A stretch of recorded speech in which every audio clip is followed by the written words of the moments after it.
3rd and 7. Saints 1 of 4 on 3rd down. Here comes some pressure. Shough out of the shotgun. Throws it deep down the far sideline looking for Olave, who makes the catch. And Olave will just tiptoe down the sideline into the end zone for a touchdown. I think, CO can attack every element of this field. And so, we're going to be able to utilize it. He obviously made a phenomenal play downfield a couple times. A few of the other guys got in there and played some roles, maybe not as make targets to those guys, but those guys were out there playing, and they did an awesome job executing. And so we feel like this group is going to grow together and progress. Mike Hoss on the Saints Radio Network with the call. Kellen Moore after the Saints get their first road win of the season, 17-7 over the Panthers. By the way, fitting for Chris Olave. Remember, it was on that field a year ago where some of us thought his career might have ended with the devastating hit that he took. He was carted off the field, the concussion that cost him a chunk of last year. And to go back and have the day he did was I'm certain for him, gratifying. 5 catches, 104, a touchdown. His 4th touchdown on the season. He's 1 away from tying his career high for touchdowns in a season, which is 5. So nice day there for Chris Olave. I left Tyler Shough's first start against the Rams thinking, okay, well, that's enough to justify seeing more. And the thought maybe, well, it's one game, and what are you going to learn? I certainly wouldn't leave one game thinking, okay, he's the franchise quarterback. But I could leave one game going, yeah, there's nothing there that tells you he's ever going to be a starter. Remember last year when Jake Haener went in? I think it was the Kansas City game on Monday night when Carr was hurt and Haener went in. You could tell from that one outing, like, yeah, this is never, ever going to happen. So you couldn't necessarily confirm what he would be, but you could certainly confirm what he wouldn't be. And there was enough there in that game against the Rams to go, all right, well, let's see some more. I left this start against Carolina thinking they might, bold underscore 72-point font Times New Roman, might have their franchise quarterback. I'll come back to Shough in a second. And that was the story. But the defense was great. You allowed 7 points. And by the way, their only touchdown on the opening drive of the game came after you had an interception. I mean, Demario Davis had a pick on that drive that was negated because Justin Reed hit Bryce Underwood in the face mask. It was a good call, but it had nothing to do with the interception. So really, your defense played nearly flawless in that respect. You allowed only 175 total yards. Rico Dowdle, who we spent all last week talking about, has been outstanding. He's the only running back in the NFL who's had 3 performances of over 130 yards. And you completely stymied him. 18 rushes for 53 yards. You loaded up the line of scrimmage and said, we're not letting that guy beat us. We're going to make Bryce Underwood throw the ball. And you stopped Rico Dowdle, and Bryce wasn't able to beat you throwing the football. You came up with an interception. You came up with a fumble recovery in the red zone after one of the most bogus bonker plays you'll ever see.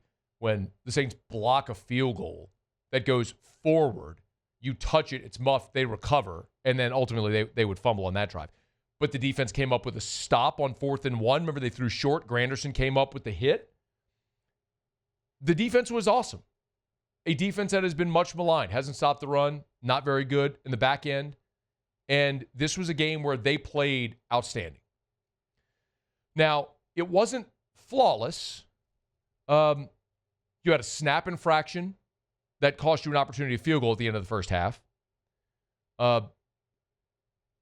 When they punted and downed the ball at the 2-yard line, a terrible job by Dante Pettis not fielding that. Also didn't field the opening kickoff of the game, which cost you field position. But Shough was nearly sacked for a safety. Heads-up play by Shough to get rid of the football. Taysom had a drop. I mentioned the muff after the blocked field goal. Come on, Leon, get away from the football. What are you doing? Know the rules of the game. You passed on 2 field goals. One was in the 4th quarter in a 10-7 ball game. So you're up 3 points. It's a 10-7 ball game. You pass on a field goal and go for it on a 4th and 4. Tyler Shough gets sacked. So again, I'll say it wasn't flawless. Like, I'm not coming out of this game going, man, they're going on a run, contenders. No. Flawed football team. Very flawed football team. But your defense played well enough to win on the road. And Tyler Shough, my goodness, what an outing. Yes, they only scored 17 points. And by the way, after the opening drive, which was disappointing that you had a goal-to-go situation and settled for a 20-yard field goal. I mean, you ran the ball, then you ran the cockamamie play with Taysom that went nowhere because everybody knew it was coming, then he had a throwaway. So you end up kicking a 20-yard field goal. By the way, Kellen Moore loves points. That 3 points held up for the duration of the game until Juwan's touchdown late. Score points. After that, you went 3 and out where you nearly had a safety. Then you had the Olave touchdown. Then you punted. You punted at the end of the half. That was the snap infraction. You punted on your first drive of the second half. You passed on a field goal. Got stuffed on the 4th and 4 there, or got sacked on the 4th and 4. So you had a lot of not good mixed in. But it's less about that at this point and more about, did you see enough from Shough to think you can win with that guy and win because of that guy? First rookie to win a start, first rookie quarterback to win a start for the Saints since 1981 with Dave Wilson. Shough was 19 of 27 for 282, 2 touchdowns, no interceptions, protected the football. Remember, when we talked about Rattler, early in the season, my contention was you weren't losing because of Spencer Rattler. He was protecting the football, he was playing with the offense, but he wasn't elevating you. So he wasn't getting you over the hump. When Rattler started turning the ball over was when it became problematic. Shough not only protected the football, but he elevated you. How about the 52-yarder to Juwan Johnson? Tyler Shough on that play avoided probably 3 different defenders that could have sacked him, found the outlet to Juwan, who got upfield for 52 yards. Amazing. I didn't know he had that kind of mobility in the pocket. Kept his head downfield. Awesome. How about the accuracy on the deep ball? 61 yards to Chris Olave for the touchdown. How about the second half when you had a 3rd and 17, the ball he threw to Devon Vele? Now, Vele stopped short of the sticks. That's Vele's fault. But it was a 15-yard completion. They showed the end zone view if you're watching the game, and he just darted it between 2 defenders. Showed the arm strength, the awareness right there, a little bit of maybe arm arrogance to make that throw, but you love that. How about at the end of the game, the sideline route to Chris Olave that, Eureka, Olave made a one-handed catch.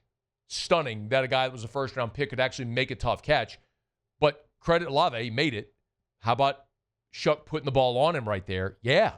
There was a lot that Shough did that didn't just function within the offense, manage the game. He elevated this team. And that was really exciting to see. Now, listen, there was a lot offensively that was good. Look, Alvin Kamara had a great day, 83 yards rushing, 32 yards receiving. So Kamara went over 100 yards of total offense, which was great to see. I mentioned Olave had the big day. Love the fact that 8 different players caught a pass. 3 different tight ends got involved. Juwan Johnson, Foster Moreau, and Zaire Mitchell-Payton all had receptions in this ballgame. I forgot that Zaire Mitchell-Payton was even on the team, to be honest. He had the catch. I'm like, pulling out the roster. I'm like, oh, God, he was 84. But it goes to show the ability to go through progressions. I mean, all of those are things that you're looking for in the game, regardless of the result, that show you, yeah, man, like this guy is elevating. His first start on the road against the Rams was a really tough ask. Like, did you see the Rams on Sunday against the Niners? I mean, in a blink, they were up 3 touchdowns in San Francisco. The Rams might be the best team in the NFC. I mean, one of the best teams in the NFL. I mean, Stafford right now is the betting favorite to win the MVP. So, against that defensive front, down a couple of offensive linemen, really tough ask. Excuse me. Sorry. Got a frog in my throat. Really tough ask for Shough in his first start on the road against that Rams team. So now you go on the road to Carolina, more manageable, plays much better. Is it because the competition was less, or the learning curve, like the growth chart ascends, gets better from start 1 to start 2? Probably a little bit of both.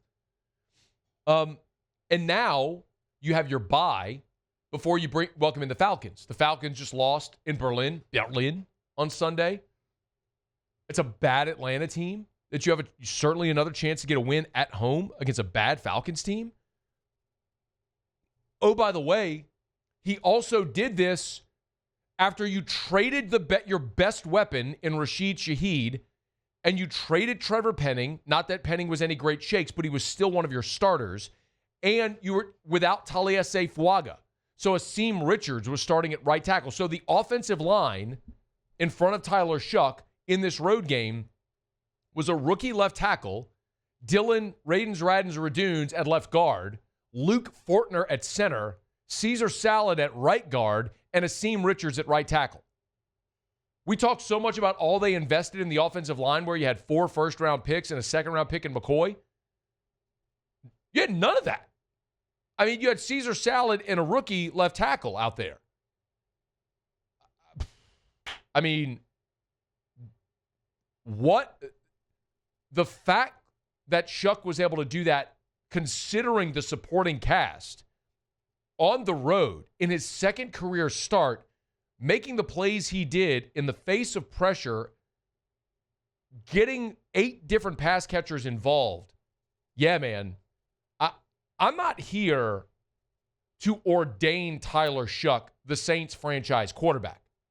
What I will say after that start is we saw enough to say he could be.